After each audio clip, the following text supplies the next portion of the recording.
hours later.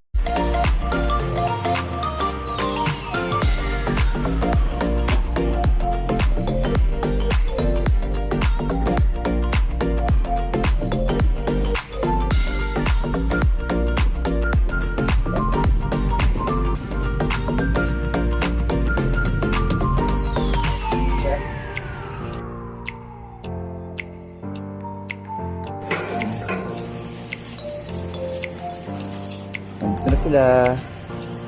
Dalawang makulit.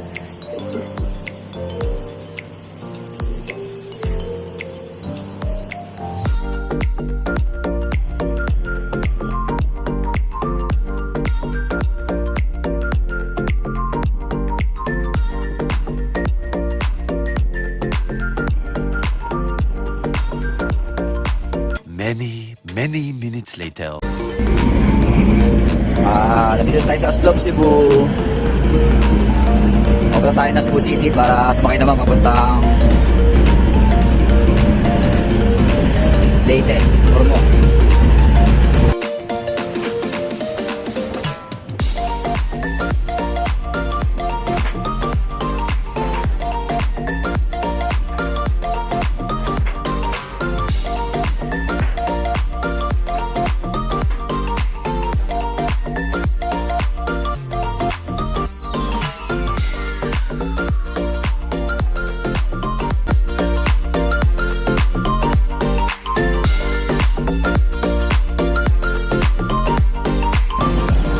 Yan na, kain na yung mga alaga natin. Ay, isa, ayan, Popoy. Natali. Dito tayo sa Cebu.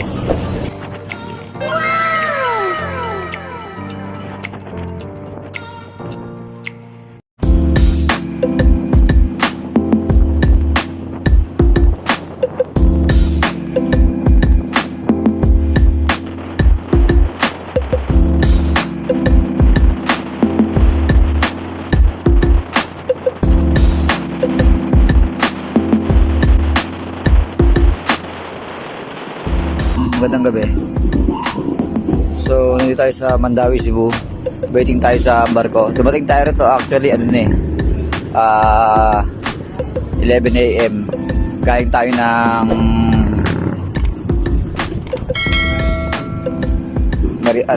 Dumaguete. So, atay tayo ng barko. Ang alas is 10 PM pa. So, update natin yung dalawang natitira. Ayan si Popoy at saka si Pipay. Ito yung galing Davao. Dadaling ko ng Muntinlupa City. So mag-aantay tayo ng 10 PM. Dito ako sa may Mandawi Port. Dito ako natambay nung bumagyo. Dito ako natulog ng 3 araw. Dito sa tindahan na to. Kaya dito parang nakasakay ko ngayon. So magantayin lang tayo ng barko para mamayang alas 10.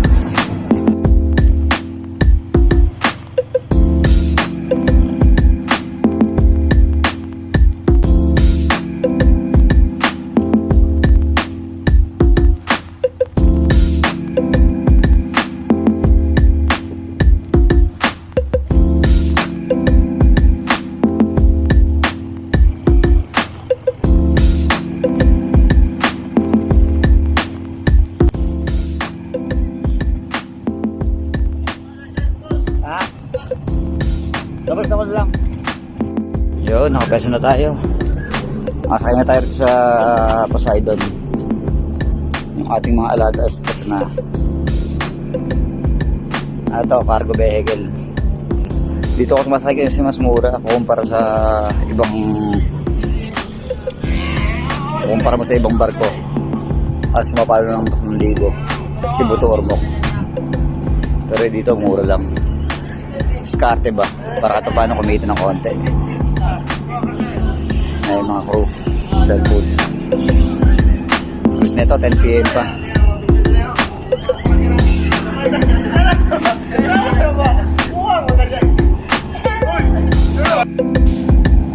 Yun. Gandang gabi. Yung mga hindi alam ng ibang mga nagpapapetransport sa atin. Kala nila ganun-ganun lang binabayaran nila. So, andito tayo sa may sa Poseidon, sa barko. Makikiligo muna tayo. 2 days tayo walang ligo, galing ng Davao. Huling ligo ko pa, yung isang araw pa sa sa Surigao pa. So, andito tayo sa may barko, makikiligo muna tayo.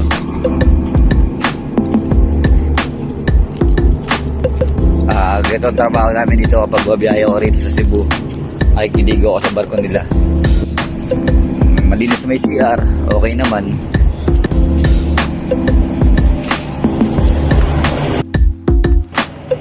So ito yung cargo vehicle. So makikiligo muna tayo sa banyo nila.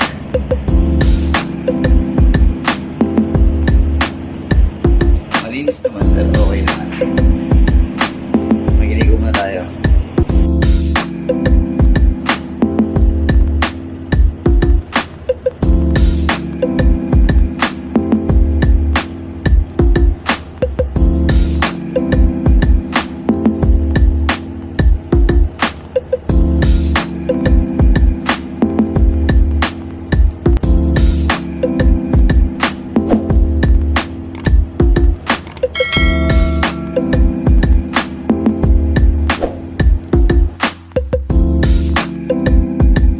Many hours later.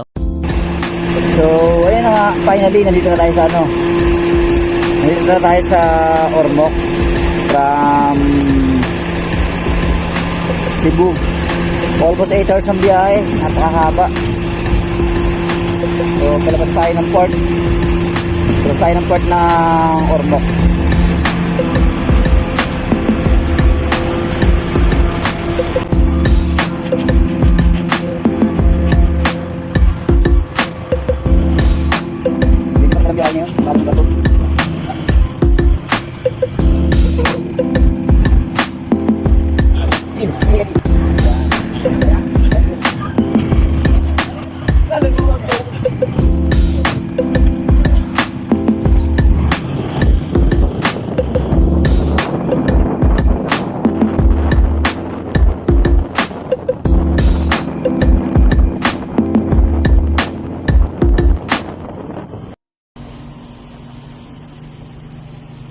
Dito tayo sa Tacloban.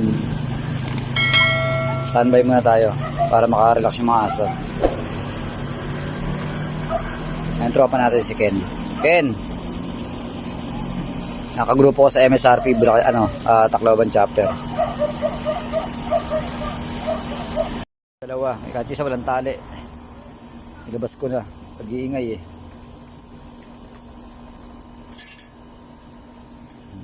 Para makaihi, para makagalagala. Madala kong aso, akala mo aso ko na kapag kasama ko eh. Ayun oh. Ayun naman kulit to. Popoy.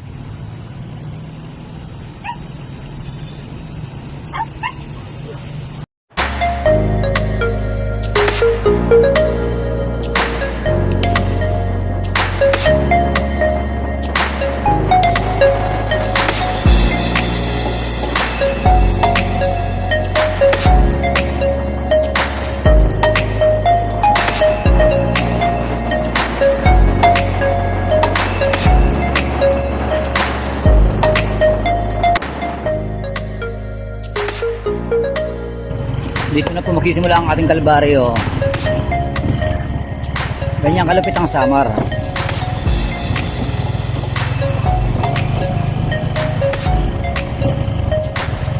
Grabe butas ng karsada rito. Almost 100 kilometers.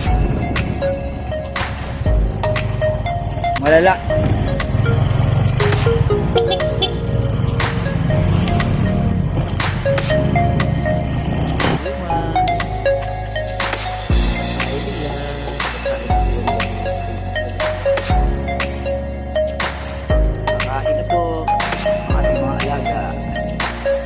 Kumakain na ating dalawang alaga.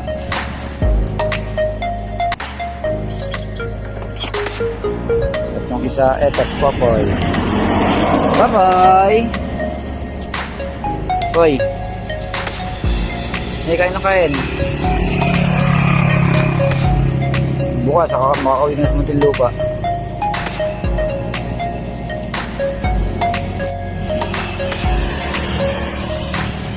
Dito na po tayo sa Calbayog. Calbayog na. Calbayog, Western Samar. So mga isang oras kalahati lang na tayo. Nasa Allen Port. Kain mo tayo ng mga alaga natin. Uy! Ubus agad, ang bilis ah. Yan. Good girl. Maligod lang ako, ubus ka agad. Many hours later.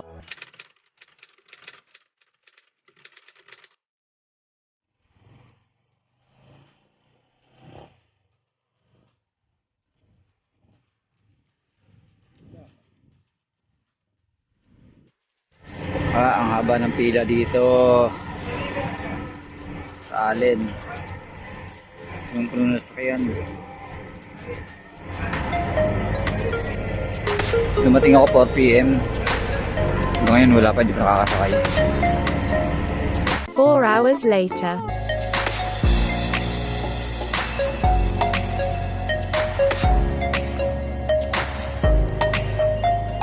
Many hours later.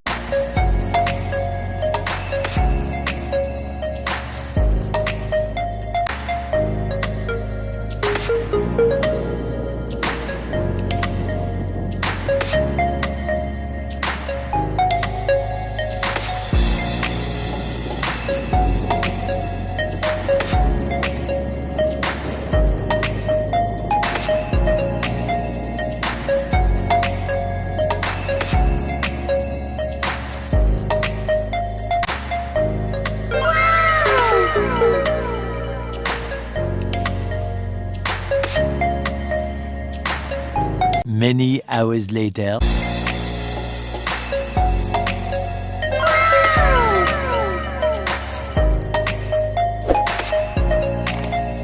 So, finally, Alabarzon na tayo. Uwi na tayo. Dito na tayo sa Gateway, Tubicolandia. Lapit tayo muna sa Bulacan. Siguro mga 5 oras na lang makakauwi na tayo, makapagpahinga na ulit. Tapos bukas takbo na naman tayo ng Apari para magdala ng kambing. Wala na tayong pahinga, pero okay lang yan. Yan ang trabaho natin.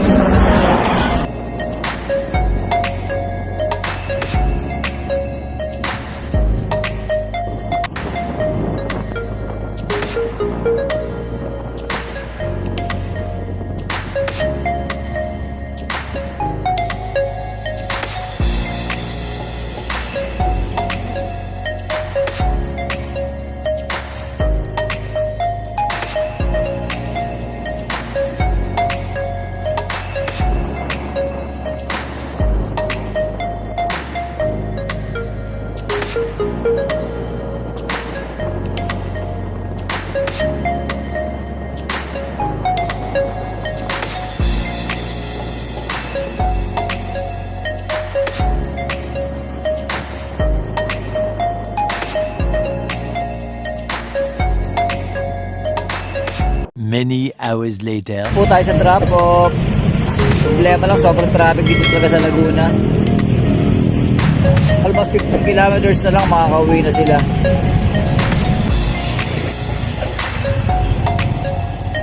Dito na po tayo, malapit tayo sa drop-off. Yun, finally, dito na si Popoy at saka si Chuchu sa kanila. Ito na yung kukuha.